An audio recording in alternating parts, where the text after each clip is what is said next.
Hello friends, आज हूँ बाहुड़ा यात्रा। आमे इटा बाहुड़ा यात्रा देखिकिना पलि आसलु ना घर के। बाबू के भी आज रथ छियालु। तापरे घर के आसला परे बाबू आउ बाई लगी रोटी बनालु, बाबू के खुआईदेलु, बाई के भी देदेलु। तापरे आमर पाखे जनकर थिला ब्याहघर। आमे आज थिला तांकर रिसेप्शन बोले आमे इटा पहुँची जाइछु तांकर पार्टी रे।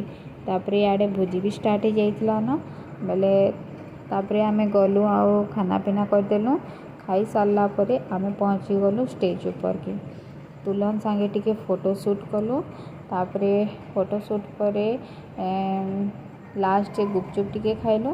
गुपचुप खाई सारला परे घर के फिरुतलु।